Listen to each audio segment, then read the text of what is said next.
It has been more than a decade, but the fictional member of Parliament, Angus McClintock, is back. Author Terry Fallis is joining us with his latest adventure, Operation Angus. Great to see you again. Nice to be with you, Annette. Thanks for having me. So we were talking yesterday, and you said this character, like, we haven't seen him in more than a decade, but you keep getting asked about him at all these reading events and author events that you go to. Yeah, this novel, the first novel, The Best Laid Plans, seems to be the novel that keeps on giving. Yes, almost every talk I do across the country, someone always asks about Angus and when is Angus coming back? It's not always what an author loves to hear, is that they peaked on their first novel and have been on a slow and steady decline since.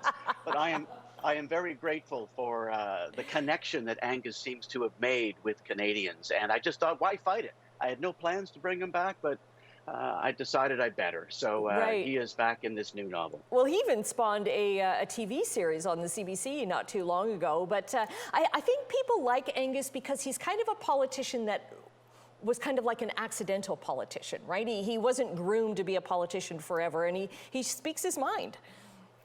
Yeah, I refer to him as the accidental MP, and he comes to the House of Commons with a high degree of moral principles and ethics and honesty, and tells it like it is and puts the national interest first.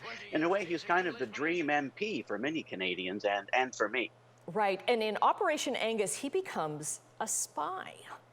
A bit of a spy. In a manner of speaking, he and his cohort Daniel, his chief of staff, are thrust into a situation they weren't expecting and are not necessarily equipped to deal with.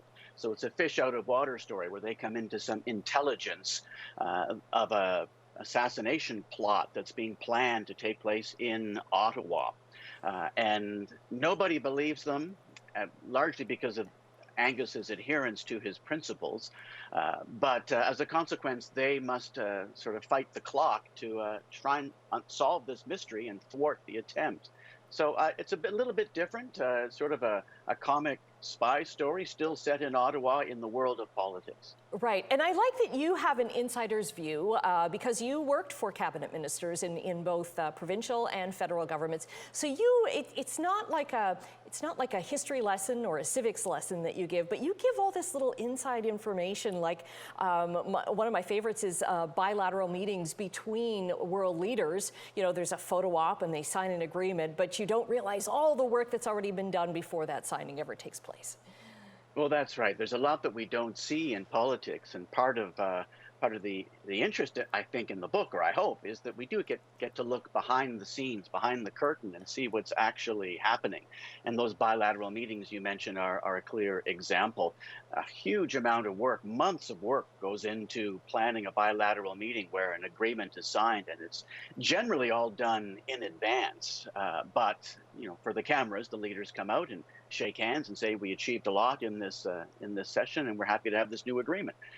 So that was just one of the little insights that is shared in the novel. Well, I wanted to thank you for bringing great comic relief in the middle of this sometimes tumultuous election campaign, so we can see what kind of the goings on in Ottawa, and it's a little bit of a tongue-in-cheek. And Terry, you're going to be presenting at the Grimsby Author Series with Lyndon McIntyre, who was on the show last week, and that will be coming up on Monday, September 13th. So we've got the info on our website on how people can get tickets. Nice to chat with you again. Annette, thanks for having me. Great to be with you.